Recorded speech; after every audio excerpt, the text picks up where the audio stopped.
Proses berdirinya dinasti Bani Abbasiyah. Dinasti Abbasiyah, apa itu dinasti Abbasiyah? Dan kapan berdirinya? Dan alasan berdirinya kenapa sih sejarahnya? Oke, nama dinasti Abbasiyah diambil dari nama paman Nabi Muhammad SAW yang bernama Abbas bin Abdul Muthalib. Nama ini diambil karena pendiri dan para khalifah yang menjabat adalah keturunan Abbas bin Abdul Muthalib. Abbas adalah paman Nabi Muhammad SAW yang sangat disayangi. Seperti halnya dengan Hamzah, Abbas merupakan paman yang juga sangat dekat dengan Nabi Muhammad. Karena umumnya tidak jauh berbeda, Abbas, Hamzah, dan Nabi Muhammad adalah tiga pemuda Bani Hashim yang memiliki perilaku terpuji dan jenius dalam berpikir. Anaknya yang bernama Abdullah bin Abbas adalah seorang sahabat kecil yang memiliki kedalaman ilmu. Ia adalah seorang ahli tafsir. Bahkan ketika baru lahir, Nabi Muhammad mendoakannya, "Ya Allah, berikan dia keahlian dalam agamamu, dan ajarilah ia tafsir kitabmu." Ketika dinasti Bani Umayyah berdiri, golongan Bani Abbasiyah merasa bahwa pemimpinan umat Islam tidak berhak dipegang oleh Bani Umayyah. Golongan yang berhak menjadi pemimpin umat Islam adalah dari kalangan Bani Hashim, sebab Bani Hashim adalah golongan keluarga Nabi Muhammad. Bani Abbas adalah golongan keluarga yang paling dekat dengan Nabi Muhammad secara garis kekeluargaan. Dan dari sinilah inilah salah satu alasan golongan Bani Abbasiyah membuat gerakan bawah tanah sebagai persiapan untuk menggulingkan kekuasaan dinasti Bani Umayyah. Gerakan bawah tanah? Iya, gerakan bawah tanah. Inilah gerakan bawah tanah dan awal penyerangan Bani Abbasiyah. Pada awal pemerintahan Bani Umayyah, Abbas bin Abdul Muthalib tidak mengambil sikap apapun. Ia tidak menyetujui dan juga tidak melawan berdirinya dinasti Bani Umayyah sampai dengan runtuhnya Bani Umayyah tersebut.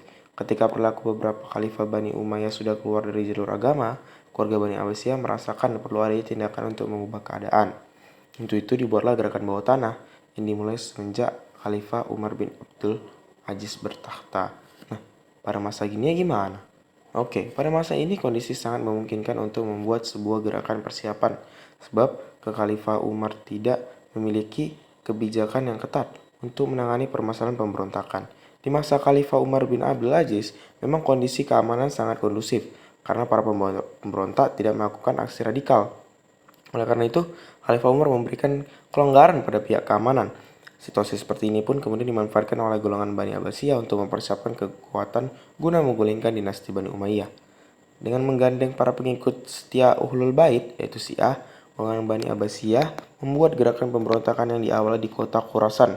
Selain Syiah, golongan Bani Abbasiyah juga menggandeng kalangan dari masyarakat non-Arab atau Mawali yang merasa tidak diperlakukan secara adil.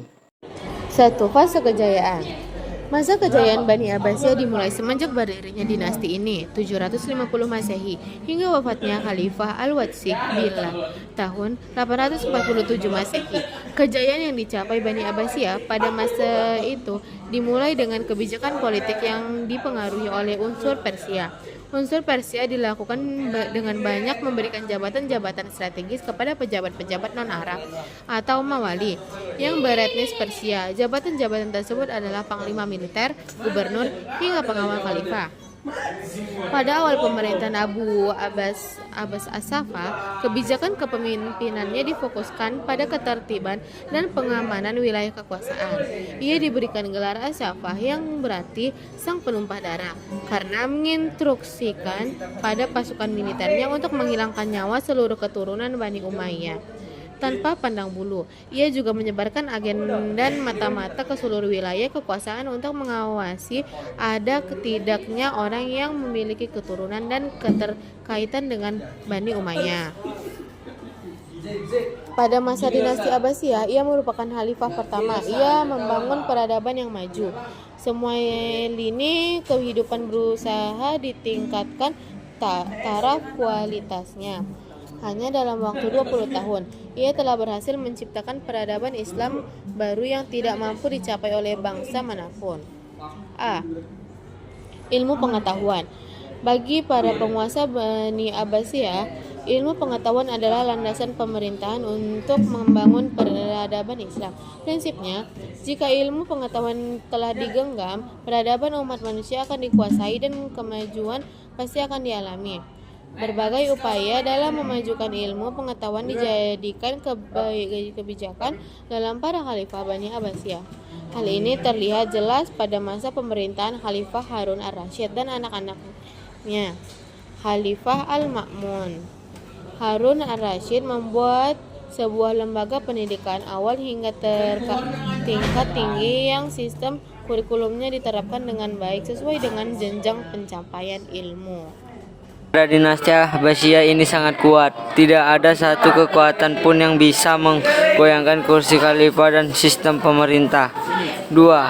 Al-Qabid, senjata pusaka. 3. Al-Khatim, cincin pusaka.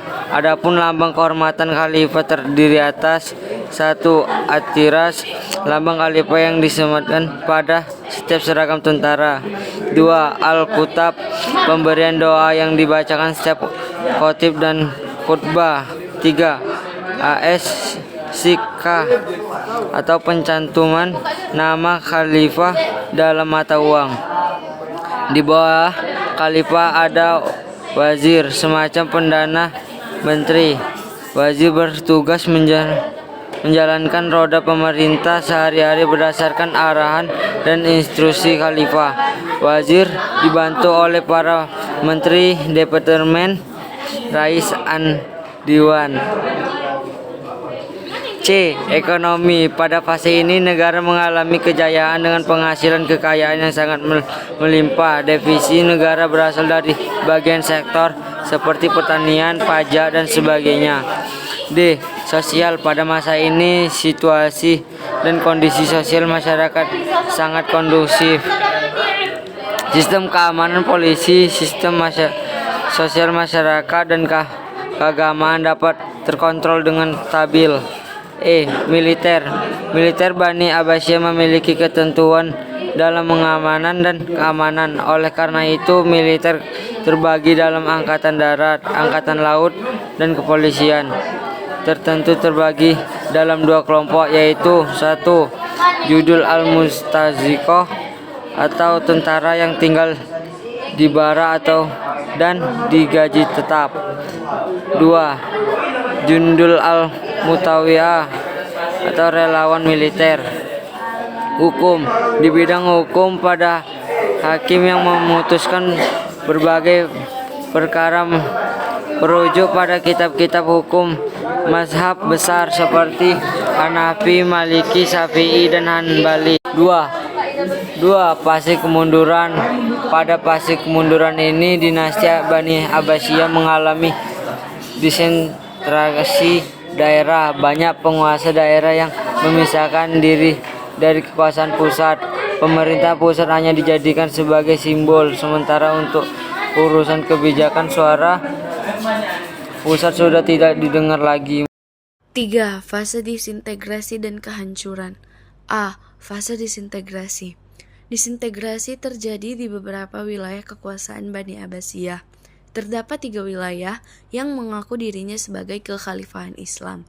Adapun 3 wilayah tersebut yaitu Khilafah Bani Abbasiyah di Baghdad, Khilafah Bani Fatimiyah di Mesir, Tunisia dan sekitarnya, serta Khilafah Bani Umayyah II di Andalusia atau Spanyol. Adapun wilayah-wilayah yang lain masih mengakui dinasti Bani Abbasiyah Baghdad sebagai khilafah Islam, tetapi secara politis mereka melepaskan diri. Wilayah-wilayah yang melepaskan diri dari Bani Abbasiyah antara lain: 1.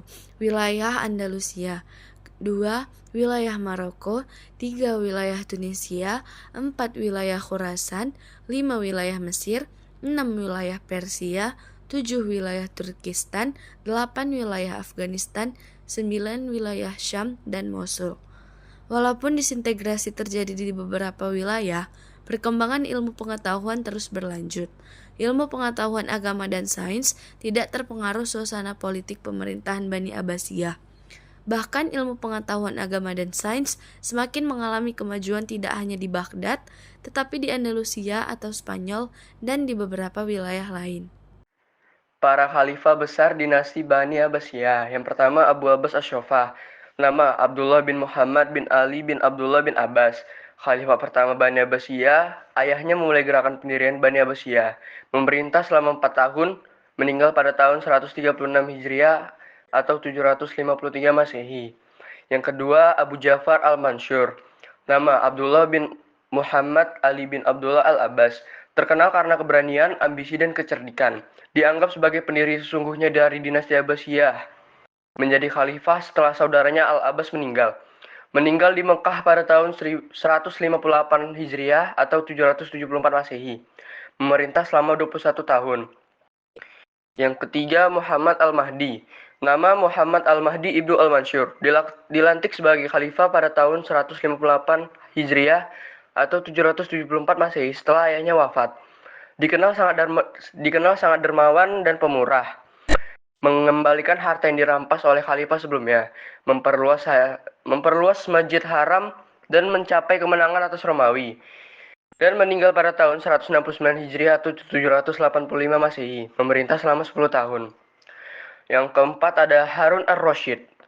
Harun ar-Rasyid bin al-Mahdi, puncak kemegahan dan kesejahteraan pemerintahan Bani Abbasiyah, dikenal pemberani, bertakwa, dan bijaksana. Mendirikan Baitul Hikmah, pusat ilmu pengetahuan.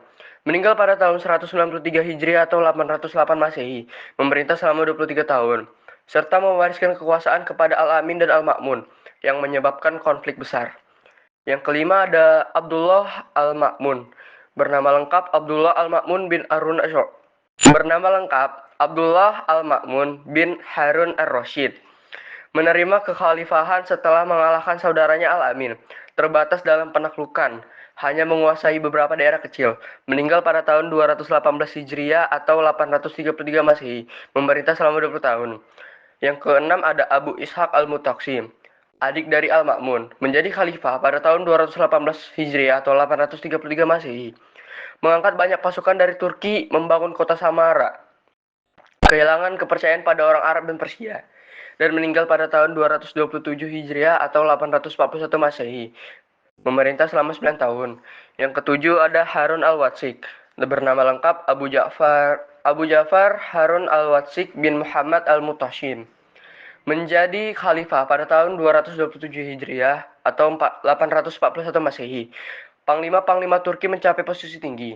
Meninggal pada tahun 232 Hijriah atau 846 Masehi. Memerintah selama 5 tahun. Yang kedelapan ada Ja'far al-Mutawakkil. Diangkat sebagai khalifah setelah Al-Wasik wafat. Berusaha melepaskan diri dari pengaruh Turki, tetapi gagal. Melarang pandangan bahwa Al-Quran adalah makhluk. Menghormati Imam Ahmad bin Hanbal. Bentrokan dengan golongan Syiah meningkat. Dan meninggal pada tahun 247 Hijriah atau 861 Masehi. Memerintah selama 15 tahun. Kemajuan peradaban Islam pada masa dinasti Abbasiyah. Baghdad adalah kota yang berada di kawasan Persia. Dahulu Persia adalah salah satu dari 2 kerajaan adikuasa di dunia. Namun Persia mampu ditaklukkan oleh Islam di masa Khalifah Umar bin Khattab ketika Bani Abbasiyah berkuasa dengan menaklukkan Bani Umayyah. Baghdad dijadikan ibu kota kekhalifahan Bani Abbasiyah. Dengan segala kekuasaan dan kebijakan para khalifah Bani Abbasiyah, Baghdad menjadi mercusuar Islam yang mampu menerangi cahaya keperadaban Islam.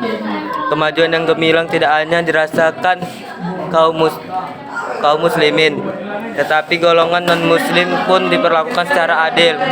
Berbagai aspek kehidupan di dalam masyarakat dengan penuh kelayakan, mulai dari aspek ekonomi, politik, pendidikan, ilmu pengetahuan, sosial, budaya, dan sebagian mengalami kegemilangan. Hal demikian terjadi karena para penguasa dan rakyatnya saling berlaku adil dan bekerja sesuai dengan tugasnya. Berkat kemajuan yang dicapai Khalifah Bani Abbasiyah, umat Islam mampu memimpin umat manusia dalam peradaban yang tinggi. Sejumlah ilmuwan Muslim mampu menciptakan beberapa ilmu dengan teori-teorinya, keilmuannya. Ibnu Sina dikenal sebagai ahli kedokteran. Al-Khwarizmi dikenal sebagai ahli matematika. Jabir Al-Hayyan dikenal sebagai ahli kimia, dan masih banyak lagi. Mereka menjadi rujukan para ahli ilmu pengetahuan di dunia hingga saat ini.